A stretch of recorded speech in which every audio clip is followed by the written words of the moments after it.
आज हमारा ampere circuit law concept है। इससे पहले हमने बायोट-सैबार्ट्स लॉ पढ़ा था, ठीक है। वो basically magnetic effects of current का एक बेसिक लॉ है। जैसे इलेक्ट्रोस्टैटिक्स में कूलम्स लॉ काम करता है, वैसे यहां पे जो बेसिक लॉ है वो हमारे पास बायोट-सैबार्ट्स लॉ है। और अगर आपने इलेक्ट्रोस्टैटिक्स पढ़ा होगा तो हम कूलम्स लॉ के बाद एक और लॉ वहां पे पढ़ते हैं जिसको हम गॉसिस लॉ के नाम से जानते हैं। सिमिलरली यहां पे बायोट-सैबार्ट लॉ के बाद वैसा ही एक लॉ यहां पे भी है जिसका नाम एम्पियर सर्किट लॉ है। होता क्या है, जो बायोट-सैबार्ट लॉ है ये बहुत सारी सिचुएशंस में बड़ा लिबेरियस होता है, बहुत मुश्किल होता है। हाँ, इससे डील करना बड़ा मुश्किल हो जाता है कई जगहों पे। तो इसलिए एम्पियर सर्किट लॉ से वो जगह थोड़ी सी आसान हो जाती है, उन चीजों को कैलकुलेट करना थोड़ा सा आसान हो जाता है, एंड दैट्स व्हाई हम एम्पियर सर्किट लॉ को यूज करते हैं। अब पहले तो आएगा स्टेटमेंट क्या बोलता है, ठीक है। तो स्टेटमेंट के लिए मैं पहले आपको याद दिलाऊंगा दैट हमारे पास गॉसिस लॉ का स्टेटमेंट क्या बोलता है। गॉसिस लॉ बताता था integration E dot NDS is equal to 1 upon epsilon naught times Q E N C.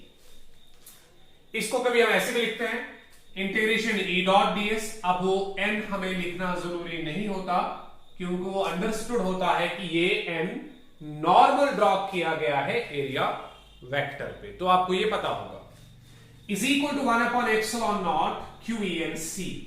और मैं याद दिला दूं आपको, इसको हम ऐसे भी पढ़ते हैं surface integral of electric field intensity. हम इंटीग्रेट करते हैं ओवर डीएस। डीएस क्या होता है, ये गॉसियन सरफेस का छोटा सा एरिया का पार्ट होता है। जो आप गॉसियन सरफेस वहां पे लेते हो, उस गॉसियन सरफेस का छोटा सा एरिया जो आप लेते हो, उसी एरिया को हम डीएस बताते हैं। अगर आपको याद होगा तो ये डीएस वो है, इसलिए हम इस इंटीग्रल को कैसे पढ़ते हैं, it is surface integral of E.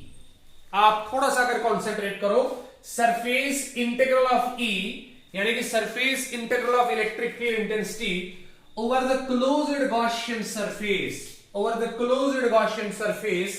is equal to 1 upon epsilon naught times charge enclosed by that Gaussian surface, कि इसके अंदर कितना चार्ज एनक्लोज हुआ है।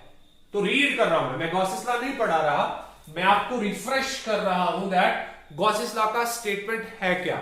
गॉसिस लॉ बताता है surface integral of electric field intensity over a closed Gaussian surface is equal to 1 upon epsilon naught times charge enclosed by that Gaussian surface। Similar definition हम यहां पे भी लेंगे, सिमिलर स्टेटमेंट हम यहां पे भी लेते हैं। यहां पे जो हम स्टेटमेंट लेते हैं वो स्टेटमेंट कुछ ऐसे है।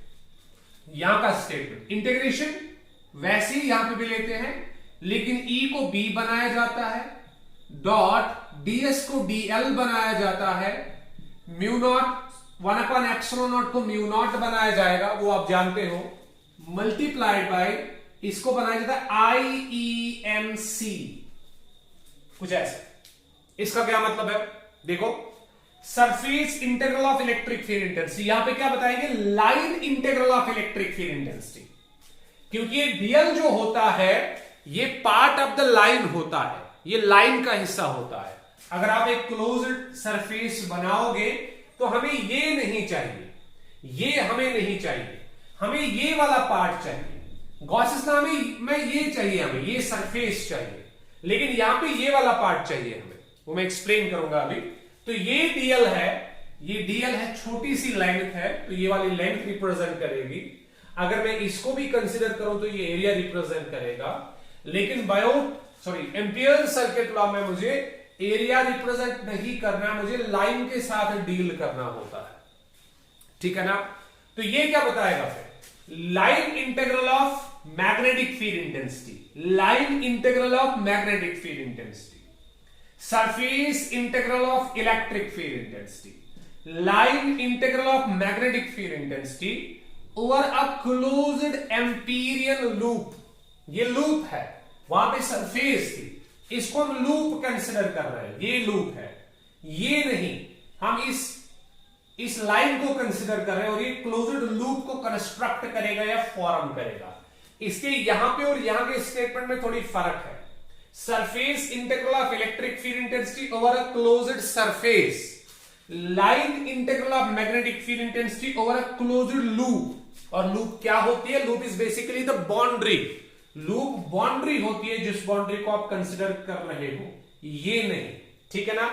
Is equal to mu naught absolute permeability, यहां पे 1/ε0 परमिटिविटी, 1/परमिटिविटी टाइम्स यहां पे परमिएबिलिटी टाइम्स INC की इस लूप में कितनी करंट एनक्लोज हुई है या थ्रेड कर रही है, या इसके अंदर कितनी करंट्स जो है वो एनक्लोज हुई है या बंद हुई है।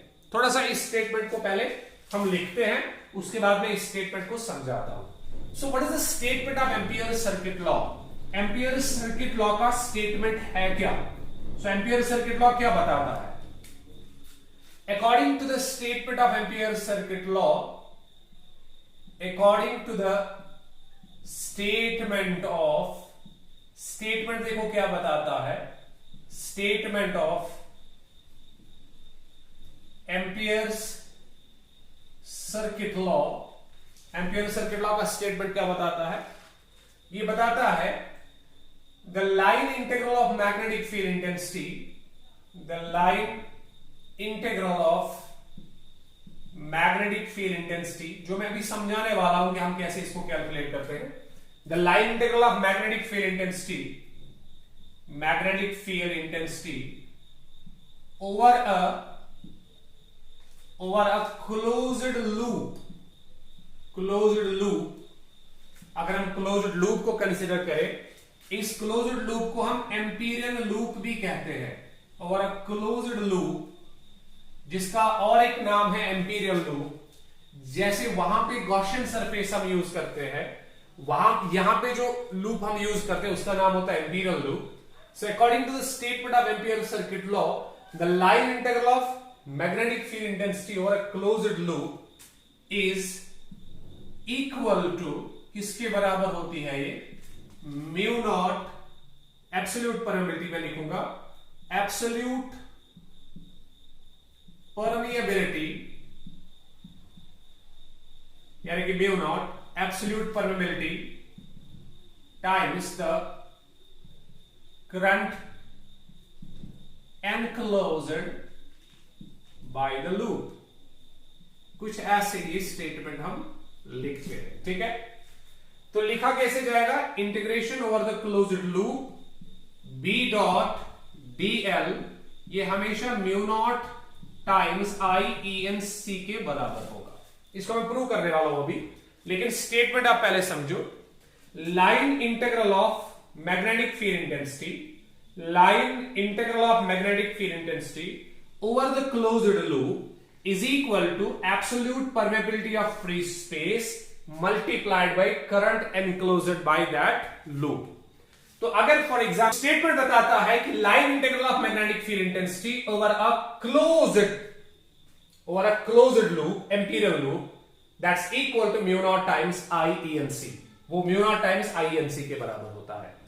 इसका मतलब यह है कि अगर आपके पास एक लूप है, फॉर एग्जाम्पल आपके पास कोई लूप है, ये मेरे पास एक लूप है, इसके अंदर मैंने एक कंडक्टर डाल रखा है, इस कंडक्टर के थ्रू करंट I फ्लो कर रही है, तब ये IENC का वैल्यू यही I होगा, क्योंकि इस लूप ने सारे कंडक्टर को बंद किया है, एनक्लोज किया है।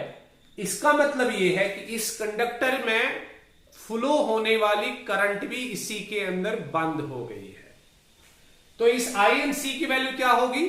INC की वैल्यू होगी what is the current flowing through this conductor, जिस कंडक्टर को आपने कंसिडर किया है, जो इस लूप के अंदर आपने कंसिडर किया है।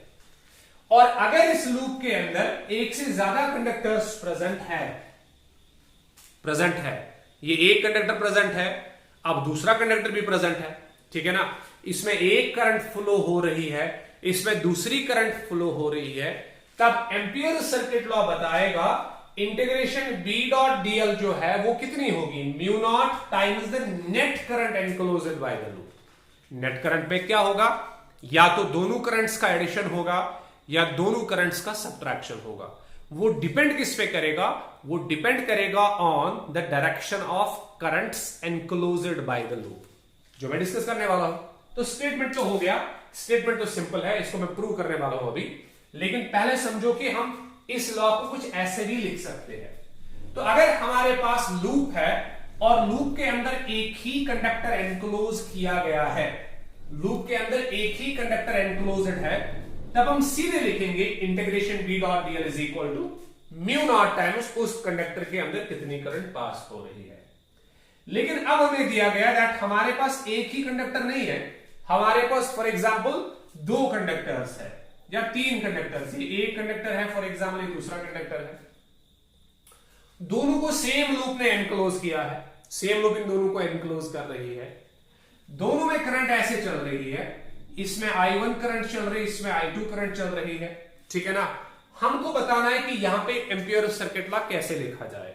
तो यहां पे एम्पियर सर्किट लॉ लिखने का तरीका ये है, हम लिखेंगे इंटीग्रेशन बी डॉट डीएल जो है वो होगा mu naught times net current. Net current कितनी होगी, नेट करंट दोनों का एडिशन होगा क्योंकि डायरेक्शन सेम है, डायरेक्शन सेम है तो दोनों का एडिशन दिया जाएगा I1 प्लस I2। तो अगर डायरेक्शन सेम है तो कोई रूल यूज नहीं होगा, तब आप सिंपली लिखोगे I1 प्लस I2। अगर डायरेक्शन सेम है, अगर सभी करंट्स की डायरेक्शन सेम है तो कोई भी रूल यूज करने की जरूरत नहीं है, आप सिंपली लिखोगे mu naught times sum of all currents. तो यहां पे और एक कंडक्टर है, उसमें करंट I3 फ्लो कर रही है, और एक कंडक्टर है करंट I4 फ्लो कर रही है, तो हम लिखेंगे mu naught times I1 plus I2 plus I3 plus I4 and so on.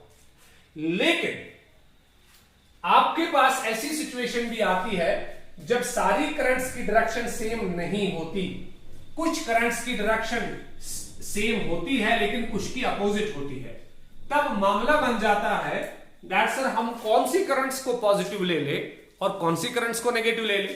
For example आपके पास एक लूप दिया हुआ है, या आपके पास एक लूप दिया हुआ है और इसको वहीं से एरो दिया हुआ है कि आप लूप को ऐसे ट्रैवर्स करना है। ट्रैवर्स का मतलब है आपको लूप में ऐसे घूमना है। आप दो तरह से घूम सकते हो, आप क्लॉकवाइज भी घूम सकते हो, आप एंटी क्लॉकवाइज भी घूम सकते हो। और घूमने की डायरेक्शन अगर आप चेंज करोगे तो कोई भी चीज चेंज होने वाली नहीं है, ये सिर्फ कन्वेंशन है। तो फॉर एग्जाम्पल आपको बोला गया कि आपको ऐसे घूमना है, this way, anti clockwise direction में आपको इस लूप में घूमना है। आपने एक कंडक्टर इधर रखा है, दूसरा कंडक्टर इधर रखा है, तीसरा कंडक्टर इधर रखा है, चौथा कंडक्टर इधर रखा है, ठीक है। सारे कंडक्टर्स को यही लूप जो है ये अंदर एनक्लोज कर रही है। इसमें करंट I1 फ्लो कर रही है, इसमें करंट I2 फ्लो कर रही है, इसमें करंट I3 फ्लो कर रही है, इसमें current for example I4 flow कर रही है, कुछ ऐसे। अब रूल बताता क्या है, यहां पे रूल यूज करना पड़ेगा, और यहां पे जो हम रूल यूज करते हैं वो फिर से वही थंब रूल है। थंब रूल बताता है आपके एक काम करो, जिस डायरेक्शन में आपको लूप को ट्रैवर्स करना है, जिस डायरेक्शन में आपको लूप में घूमना है, उस डायरेक्शन में अपने फिंगर्स को कर्ल करते रहो, ठीक है ना। तो मुझे ऐसे घूमना है एंटी क्लॉकवाइज डायरेक्शन में, तो मैं फिंगर्स को ऐसे कर्ल करूंगा। क्लॉकवाइज में घूमना होगा तो ऐसे कर्ल करूंगा। चलो क्लॉकवाइज घूमते हैं, उसके बाद एंटी क्लॉकवाइज घूमते हैं। क्लॉकवाइज घूमना होगा तो ऐसे ऐसे ऐसे घूमेंगे, ठीक है ना। क्लॉकवाइज घूमना होगा तो ऐसे कर्ल करेंगे। तब जब आपने कर्ल किया, आप देखो आपका थंब किधर की तरफ जा रहा है। अगर हम क्लॉक जाएंगे तो थंब नीचे की तरफ जाएगा, अगर एंटी क्लॉकवाइज जाएंगे तो थंब ऊपर की तरफ जाएगा।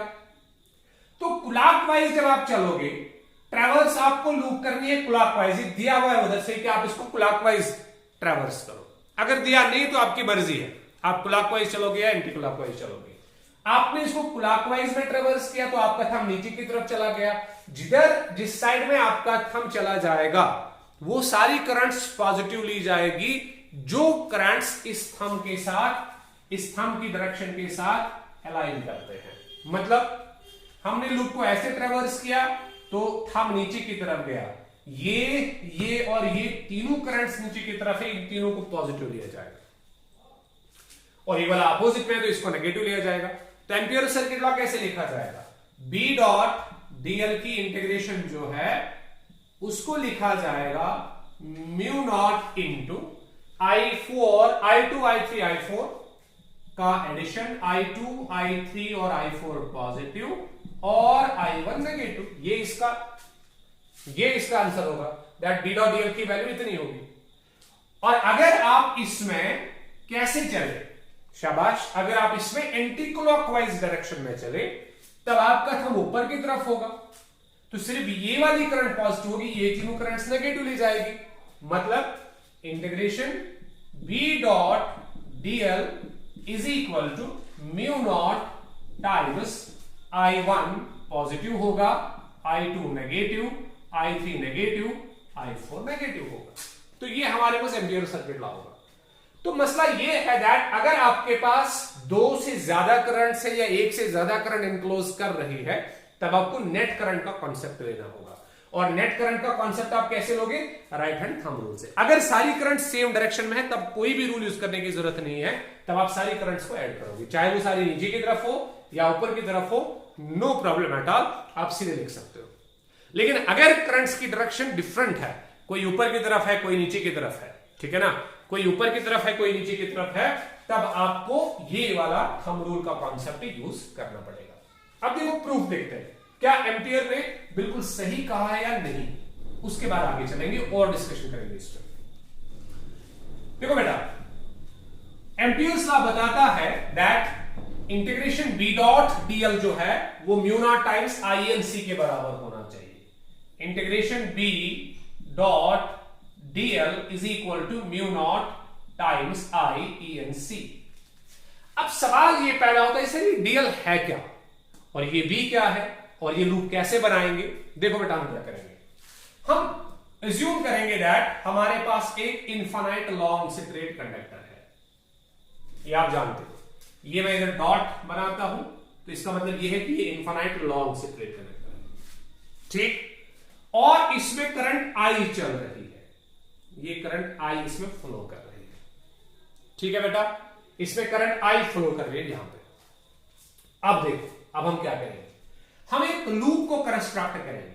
हमने एक एम्पिरिकल लूप को खुद कंस्ट्रक्ट किया और मैंने क्या किया, मैंने एक सर्कुलर शेप्ड एम्पिरिकल लूप को कंस्ट्रक्ट किया। उस सर्किल की रेडियस में x मान के चलता हूं, x is the radius of that circle. आप थोड़ा सा कॉन्सेंट्रेट करोगे बेटा। मैंने एक straight conductor, infinity long straight conductor लिया है और इस इन्फिनिटी लॉन्ग स्ट्रेट कंडक्टर में मैंने करंट पास कराई है, तो ये करंट ऊपर की तरफ जा रही है, ठीक है ना। इन्फिनिटी लॉन्ग स्ट्रेट कंडक्टर है, करंट ऊपर की तरफ जा रही है और हमने एक लूप को कंस्ट्रक्ट किया, एक लूप मैंने कंस्ट्रक्ट की, खुद ही कंस्ट्रक्ट की, जो इस स्ट्रेट कंडक्टर को बंद कर रही है या एनक्लोज कर रही है, ठीक है ना। तो ये वही कॉन्सेप्ट है जो मैं सिखा रहा था, कुछ ऐसे। अब अगर आप प्रॉपर्ली देखोगे, ये DL जो है ये basically small part of this loop होते हैं, लूप के छोटे छोटे हिस्से होते हैं। अगर हम इस लूप को छोटे छोटे हिस्सों में डिवाइड करेंगे, ये एक हिस्सा हमने लिया, ये दूसरा हिस्सा हमने लिया, ये और एक हिस्सा लिया, तो ये सारे DLs यहां पे बिखरे हुए हैं।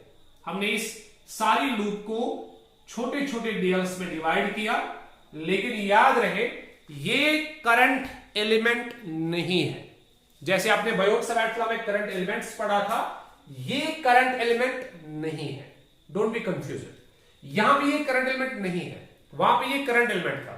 वहां पे आप कंडक्टर को डिवाइड करते थे छोटे छोटे पार्ट्स में और वो एक करंट एलिमेंट को डिफाइन करता था, लेकिन यहां पे ये करंट एलिमेंट नहीं है, ये लूप का छोटा सा हिस्सा है, ये लूप का छोटा सा हिस्सा है। और इस छोटे से हिस्से की डायरेक्शन जो है वो कैसे ली जाती है, वो वैसे ही ली जाती है जैसे आप लूप को ट्रैवर्स करोगे। फॉर एग्जाम्पल, अगर आप लूप में एंटी क्लॉकवाइज डायरेक्शन में चल रहे हो तो इसकी डायरेक्शन एंटी क्लॉकवाइज डायरेक्शन में ऐसे होगी, टेंजेंट टू द सर्कल ऊपर की तरफ। लेकिन अगर आप क्लॉकवाइज चल रहे हो तो इसकी डायरेक्शन फिर से टेंजेंट होगी, लेकिन नीचे की तरफ। तो इस DL की डायरेक्शन कहीं पे भी अगर आपको डिटरमाइन करनी है तो इस DL की डायरेक्शन कैसे होगी, ये होगी tangent to the circle, circular loop के टेंजेंट होगी। अगर सर्कल हमारे पास लूप अगर सर्कुलर है तो टेंजेंट टू द सर्कल होगी उसी डायरेक्शन में जिस डायरेक्शन में आपने लूप को ट्रेवर्स किया है या जिस तरीके से आप लूप में चल रहे हो। अगर आप एंटी क्लॉकवाइज डायरेक्शन में चल रहे हो तो इसका ऊपर की तरफ होगा, अगर आप क्लॉकवाइज चल रहे हो तो नीचे की तरफ होगा। तो इसका मतलब ये हमने लूप को ट्रेवर्स किया एंटी क्लॉकवाइज डायरेक्शन में, ठीक है ना। आप समझो मैंने क्या किया, इनफाइनाइट लॉन्ग सेपरेट कंडक्टर लिया, फिर मैंने इस लॉन्ग सेपरेट कंडक्टर को एनक्लोज किया किस में, एक एम्पीरियन लूप में। मैंने एक लूप कंस्ट्रक्ट की, सिमेट्रिकल लूप खुद ही ली। आप लूप किसी भी शेप का ले सकते हो, आप इसको ऐसे भी कंस्ट्रक्ट कर सकते हो, लेकिन हम सिमेट्रिकल जो है उसको प्रेफरेंस देते हैं क्योंकि सिमेट्रिकल लूप्स या सिमेट्रिकल सरफेसेस सॉल्व करना बहुत आसान होता है। ये भी लूप कंसिडर की जा सकती है, लेकिन इस लूप को जो है इस लूप को सॉल्व करना बहुत मुश्किल होगा, ठीक है ना। और एम्पियर्स लॉ इन लूप्स के लिए यूज नहीं किया जाएगा, ये सिर्फ सिमेट्रिकल लूप्स के लिए यूज किया जाएगा क्योंकि ये कुछ एजम्पशन है जो हम आगे देखने वाले हैं। तो इसको भी आप लूप बोल सकते हो, लेकिन बेटर है कि आप सिमेट्रिकल लूप्स ले लो। सिमेट्रिकल लूप्स में आपको एम्पियर सर्किट लॉ लगाने में बहुत आसानी होगी, ठीक है। अब हमने क्या किया, तो मैंने सर्कुलर शेप्ड एक लूप कंसिडर की। इस सर्कुलर शेप्ड लूप को मैंने छोटे छोटे पार्ट्स में डिवाइड किया, लेकिन ये पार्ट करंट एलिमेंट नहीं है, ये पार्ट ऑफ द लूप है। इसकी डायरेक्शन जो है, इसकी डायरेक्शन बिल्कुल वही ली जाती है जिस डायरेक्शन में आप लूप को ट्रेवर्स कर रहे हो। अगर आप एंटी क्लॉकवाइज डायरेक्शन में ट्रेवर्स कर रहे हो तो इसकी डायरेक्शन ऊपर की तरफ होगी, अगर आप क्लॉकवाइज में कर रहे हो तो टेंजेंट टू द सर्कल, लेकिन नीचे की तरफ, ठीक है ना। ये पहला कॉन्सेप्ट। उसके बाद सर आप ये क्यों कर रहे हो, क्योंकि मुझे ये चाहिए, मुझे ये इसके बराबर बनाना है, तो मैं इसी को देख रहा हूं। मैंने लूप बनाई, ये देखो मैंने लूप बनाई, ये वो लूप है। मुझे डीएल चाहिए था तो मैंने डीएल भी कंस्ट्रक्ट किया। अब मुझे बी चाहिए। सर बी है क्या, बी मैग्नेटिक फील्ड है जो ये सेंट्रेट कंडक्टर प्रोड्यूस करेगा यहां पे। कहां पे सर, जहां पे आपने डीएल को कंसीडर किया। आपने डीएल को इधर कंसीडर किया, कितनी दूरी पे, एक्स दूरी पे। तो यहां पे जो मैग्नेटिक फील्ड इंटेंसिटी होगी वो कितनी होगी, आप तो जानते हो magnetic field intensity due to the infinite long separate conductor कितनी होती है, mu naught I by 2 pi दूरी कितनी है, x। So mu naught I by 2 pi x यहां पे मैग्नेटिक फील्ड इंटेंसिटी होगी। आपको डायरेक्शन भी पता है, डायरेक्शन कैसे होगी, डायरेक्शन मैंने समझाई है पाम रूल से। देखो करंट की ये डायरेक्शन है, ये मेरे फिंगर टिप्स की तरफ, पॉइंट की तरफ, तो नॉर्मल अंदर की तरफ, इसका मतलब कुछ ऐसे टेंजेंट। मेरे पास सर्कल नहीं है, मैं अदरवाइज आपको सिखाता कि ये टेंजेंट कैसे जाएगा। जस्ट अ सेकंड, मैं देख लेता हूं। तो ये हमारा स्ट्रक्चर कुछ ऐसे है, ये मेरे पास लूप है, दिस इज अ लूप, और इसके अंदर ये कंडक्टर रखा गया है। देखो बेटा ये लूप है और ये कंडक्टर रखा गया है। अब देखो मैंने डीएल इधर कंस्ट्रक्ट किया है, तो ये ऊपर की तरफ नहीं है, ये डीएल अंदर की तरफ है, कुछ ऐसे। ये डीएल ऐसे है, ये डीएल की डायरेक्शन ऐसे है, कुछ ऐसे दिस वे। आप देख पाओगे ये डीएल की डायरेक्शन ऐसे है, ये ऐसे डीएल अंदर की तरफ है।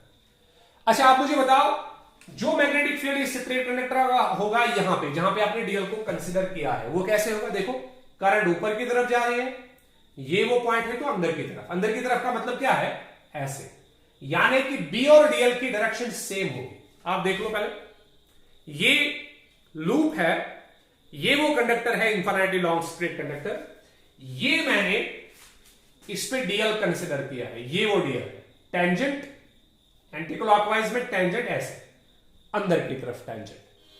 अब अगर मैग्नेटिक फील्ड इंटेंसिटी की डायरेक्शन निकाली जाए, जो ये मैग्नेटिक फील्ड इंटेंसिटी प्रोड्यूस कर रहा है यहां पे, तो पाम रूल यूज होगा, ये और ये पाम, तो अंदर की तरफ, मतलब मैग्नेटिक फील्ड इंटेंसिटी की अंदर की तरफ और डीएल भी अंदर की तरफ। तो मुझे लगता है कि आपको समझ आया होगा कि दोनों की डायरेक्शन सर सेम होगी, इसकी डायरेक्शन और इसकी डायरेक्शन दोनों की सेम होगी। तो अगर दोनों की डायरेक्शन सेम है, अगर दोनों की डायरेक्शन सेम है, बी की डायरेक्शन और डीएल की डायरेक्शन अगर सेम है, तो इनके बीच में एंगल तो 0 डिग्री होगा। आप देखो यहां पे मैं क्या करने वाला हूं। तो ये अगर आपको कंस्ट्रक्शन समझ आ गई, अब हम 2 सेकंड में इसका आंसर निकालेंगे, दैट बी डॉट डीएल जो है that's equal to mu naught times INC. अगर आपको फिर से देखना है तो आप वीडियो को रिवर्स करके देख सकते हो कि हमने क्या किया। तो यहां पे जो मैग्नेटिक फील्ड इंटेंसिटी है इनफाइनाइटली लॉन्ग स्ट्रेट कंडक्टर की वजह से वो हमने पहले से निकाल के रखी है, b is equal to mu naught I by 2 pi x, तो हम यहां पे यूज करने वाले हैं। तो हम लिखेंगे ऐसे, इंटीग्रेशन बी डॉट डीएल जो है, अगर मैं इसका प्रूफ लेके चलूं तो मैं कुछ ऐसे लिखूंगा। हम कंसीडर करेंगे इसको, इंटीग्रेशन बी डॉट डीएल हम कंसीडर करने वाले हैं। अच्छा, मैं डॉट को ब्रेक करने वाला हूं। Integration over the closed Amperian loop, जो आपने सर्कुलर लूप कंसीडर की है, B DL cos of theta बनेगा। ये B DL cos of theta. क्यों बेटा? क्योंकि डॉट को हमने ब्रेक किया तो एंगल थीटा आया। तो ये थीटा किस किस के बीच में एंगल होगा सर? जिनके बीच में डॉट प्रोडक्ट था। अच्छा, डॉट किस किस के बीच में था? बी और डीएल के बीच में। अच्छा, अभी मैं सिखा रहा था बी और डीएल क्या सेम डायरेक्शन में है कि डिफरेंट डायरेक्शन में? सेम डायरेक्शन में। तो एंगल कितना है? 0 डिग्री। तो क्या मैं लिख सकता हूं इस इंटीग्रेशन बी डॉट डीएल की जो वैल्यू हमारे पास मिलेगी वो मिलेगी integration B DL cos of 0। Cos of 0, cos 0 आप सब जानते हो, कॉस 0 1 के बराबर होता है।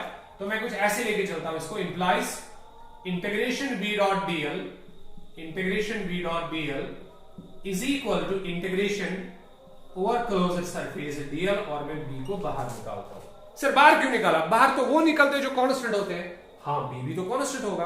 अब देखो बी किस चीज पे डिपेंड करता है सर? म्यू नॉट तो कांस्टेंट ऑलरेडी है, 2 पाई तो ऑलरेडी कांस्टेंट है, आई और एक्स पे आई तो कांस्टेंट है। सेम करंट तो फ्लो हो रही है, हर किसी डीएल के लिए सेम करंट फ्लो होगी। आप देखो बेटा, मैं डिफरेंट डीएल्स को कंसीडर करने वाला हूं। ये देखो, ये मेरे पास लूप है और ये करंट कैरिंग कंडक्टर है। अगर मैं इस लूप को कंसीडर करूं, इस लूप को मैंने कंसीडर किया, ये अंदर मैंने कंडक्टर रखा है, देखो बीच में, बिल्कुल बीच में रखना है कंडक्टर ऐसे। अगर मैं इस डीएल को चूज करता हूं या इसको चूज करूंगा या इसको चूज करूंगा या इसको चूज, किसी भी डीएल को आप चूज करो, इधर चूज करो, इधर इधर इधर, एक्स तो सेम होगा। ये डिस्टेंस ये डिस्टेंस ये डिस्टेंस ये डिस्टेंस सेम होगी। तो एक्स हर किसी जगह पे सेम है, चाहे आप डीएल को चूज चेंज भी करो, डीएल्स को अगर आप चूज चेंज भी करोगे तब भी एक्स जो है वो सेम रहेगा। और इस कंडक्टर में करंट भी तो सेम रहेगी, करंट तो वेरी नहीं होगी। इसका मतलब हमारे सिचुएशन में ये दोनों चीजें कांस्टेंट रहेगी, एक्स और आई। तो अगर एक्स कांस्टेंट है, आई कांस्टेंट है, जो सारा तो कांस्टेंट है, ये सारा तो कांस्टेंट ही बनेगा। एक्स कांस्टेंट है, आई कांस्टेंट है, तो ये सारा कांस्टेंट बनेगा। मींस यहां पे यहां पे यहां पे यहां पे यहां पे हर किसी जगह पे मैग्नेटिक फील्ड इंटेंसिटी सेम होगी, और वो मैग्नेटिक फील्ड इंटेंसिटी हमेशा डीएल के पैरेलल होगी हर किसी जगह पे। यहां पे दोनों ऐसे अंदर की तरफ होंगे, यहां पे दोनों ऐसे होंगे, यहां पे दोनों बाहर की तरफ होंगे, एंड सो ऑन, जिसको आप देख सकते हैं। इसीलिए मैंने बी इंटीग्रेशन में से बाहर निकाला।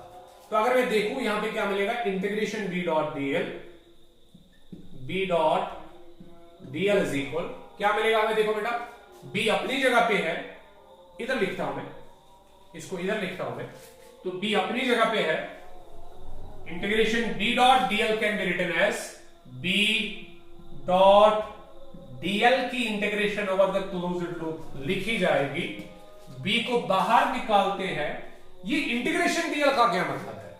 आप सम करो सभी डीएल्स को ओवर द क्लोज्ड लूप, जो आपको लूप दी गई है, इन सभी डीएल्स को अब जब आप सम करोगे तो आपको सर्कल की बाउंड्री मिलेगी, आपको सर्कल का सर्कमफ्रेंस मिलेगा।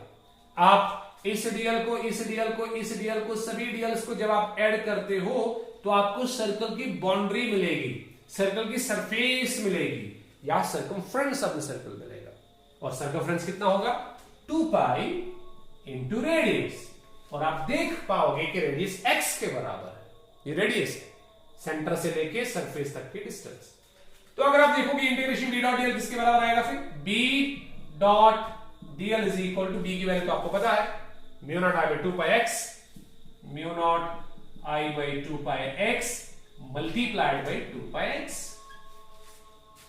ये 2 पाई एक्स इस 2 पाई एक्स के साथ मर गया, तो इंटीग्रेशन बी डॉट डीएल यानी कि line integral of magnetic field intensity जो है वो म्यू नॉट आई के बराबर होगी। आप देखो बेटा, आई क्या है? आई तो सब करंट है जो कंडक्टर में बह रही है, लेकिन कंडक्टर को तो लूप ने एनक्लोज किया है, इसलिए करंट को भी एनक्लोज किया है। तो ये आई तो current enclosed by the Amperian loop है। तो हमारा प्रूफ हो गया दैट सच में integration of B dot DL जो है वो म्यू नॉट टाइम्स आई के बराबर होगी। तो अब आपको समझ आया होगा कि ये बी कैसे हम लाते हैं। ये डीएल क्या होता है? डीएल होता है एम्पीरियल लूप का छोटा सा एलिमेंट। ये करंट एलिमेंट नहीं है। करंट एलिमेंट जो है वो कंडक्टर का हिस्सा होता है, लेकिन ये लूप का पार्ट है, लूप का हिस्सा है। इसलिए याद रहे, कहीं कंफ्यूजन ना हो कि बायोट-सैवर्ट्स लॉ में जो डीएल है और एम्पियर सर्किट लॉ में जो डीएल है वो सेम है। ये सेम नहीं है। ठीक है बेटा, ओके।